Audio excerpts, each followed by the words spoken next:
سلطان محمود غزنوی کتاب کا نام اور ایک بت شکن پیدا ہوا۔ مصنف عنایت اللہ التمش۔ داستان ایمان فروشوں کی کہ اس سلسلے کا تعلق سلطان محمود غزنوی کے دور کے ساتھ کیا جا رہا ہے۔ سلطان محمود غزنوی کے متعلق کچھ وضاحتیں بہت ضروری ہیں۔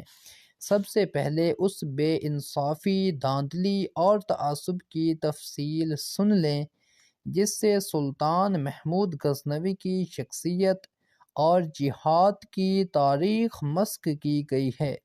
جن قارئین نے انگریزوں کے دور حکومت میں 10 جماعتیں پاس کی ہیں، انہیں ہندوستان کی تاریخ میں سلطان محمود غزنوی کے 17 حملے پڑھائے جاتے تھے۔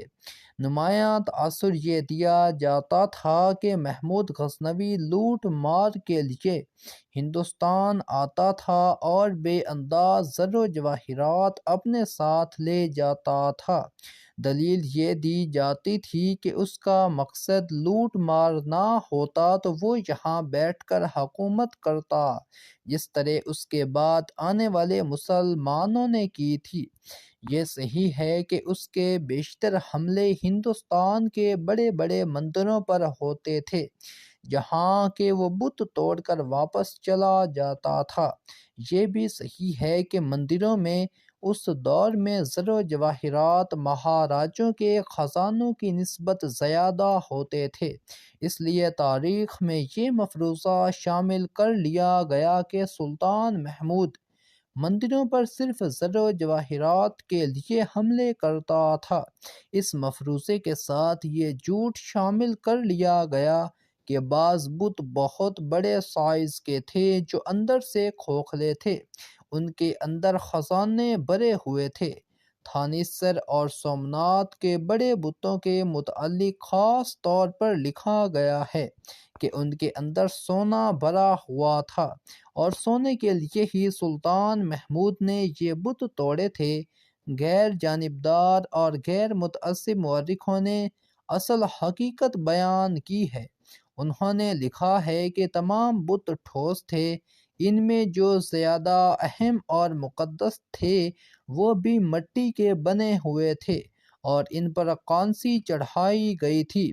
تھانیسر کے بت کو سلطان محمود غزنوی اپنے ساتھ غزنی لے گیا تھا اور اسے توڑ کر اس کے ٹکڑے گھوڑا دوڑ کے میدان میں پھینک دیے تھے۔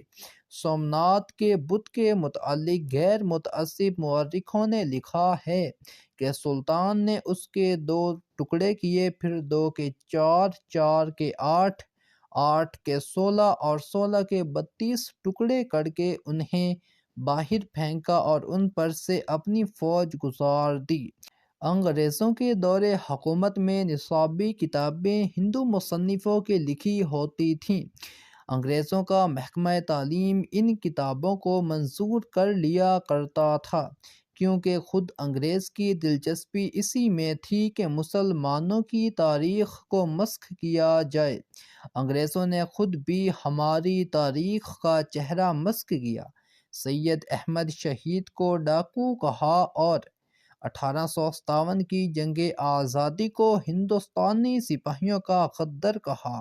کولکتہ کا بلیک ہول انگریزوں کا من گھڑت اور بے سروپا قصہ ہے۔ انگریزوں نے اپنے اس خدشے کو چھپا کر بھی نہیں رکھا کہ ہندوستان میں حکومت برطانیہ کے لیے اگر کوئی قوم خطرہ بن سکتی ہے تو وہ مسلمان قوم ہیں۔ انگریزوں کا یہ خدشہ صحیح ثابت ہوا۔ ہندو سلطان محمود غزنوی کو مرد مجاہد اور بت شکن کیوں کہتے؟ ہندو تاریخ دانوں نے اورنگزیب عالمگیر کے ساتھ بھی یہی سلوک کیا ہے۔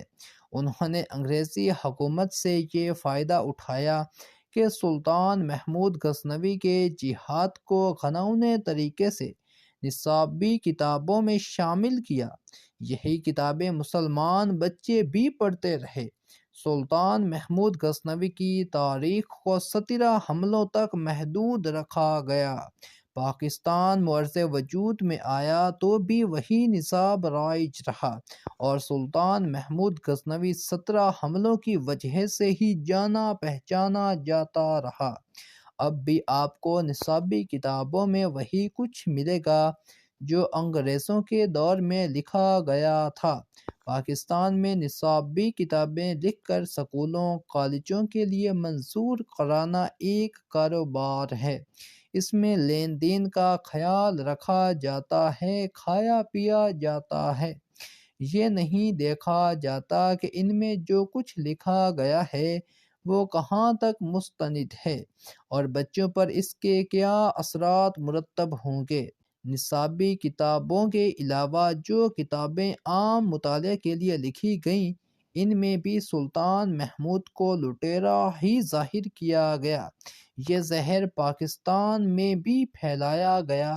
مثلاً 1978 میں پاکستان میں انگریزی زبان میں ایک کتاب چھپی تھی جو 1968 میں ہندوستان میں چھپی تھی۔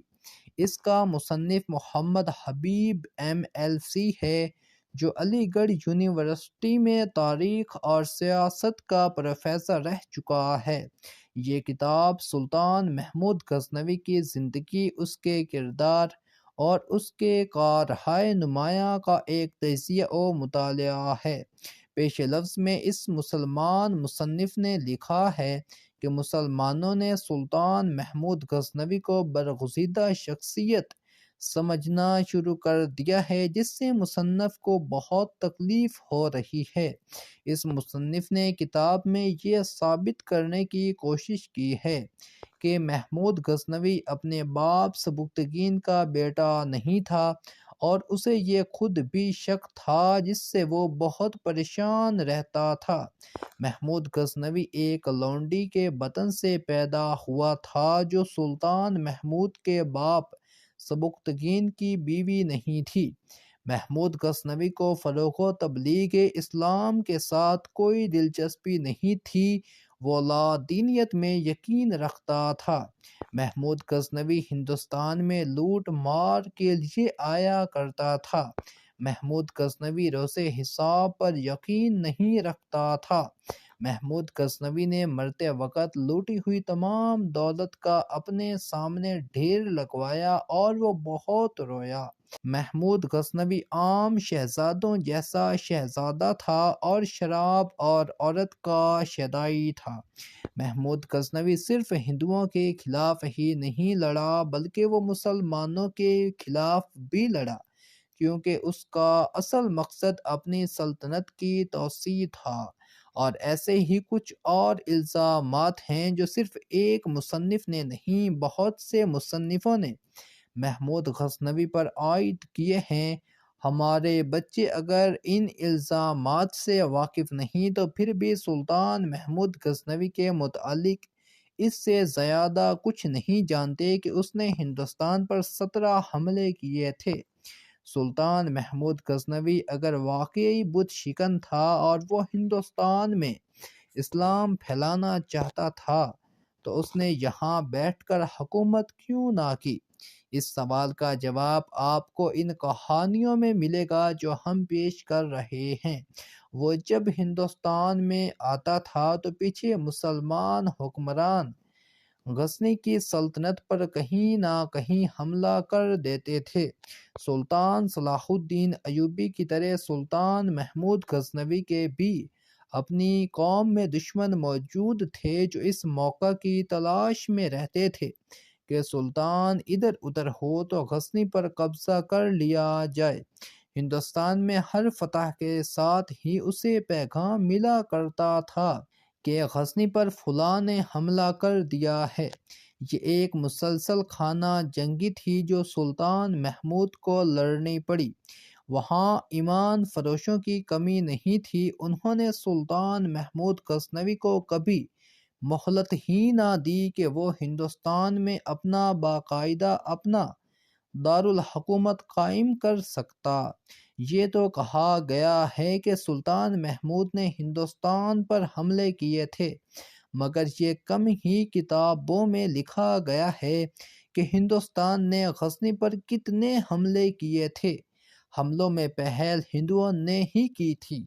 مہاراجہ جے پال نے غزنی پر حملہ کیا۔ سلطان سبکتگین کے دور حکومت میں سلطان سبکتگین کی زندگی نے وفا نہ کی۔ اس نے اپنے بیٹے سلطان محمود کو وصیت کی تھی کہ ہندوستان کے مہاراجوں کی جنگی قوت سے اپنی سلطنت کو بچانا چاہتے ہو تو انہیں چین سے نہ بیٹھنے دینا۔ وہ غزنی کو نہیں، اسلام کو ختم کرنا چاہتے ہیں۔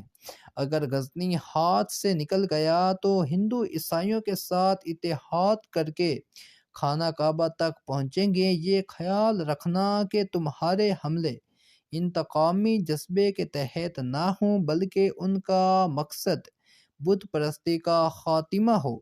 ہندوستان میں محمد بن قاسم کے وقت کے مسلمانوں کو زبردستی ہندو بنایا جا رہا ہے۔ تم ہندو مت کا خاتمہ کر دو۔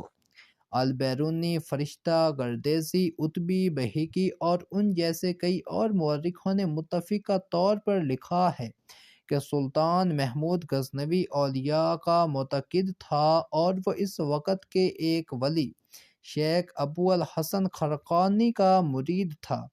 اس وقت کی تحریروں سے یہ پتہ چلتا ہے کہ سلطان شیخ خرقانی کے ہاں جایا کرتا تھا، لیکن اس نے کبھی یہ ظاہر نہ ہونے دیا کہ وہ خود سلطان محمود ہے۔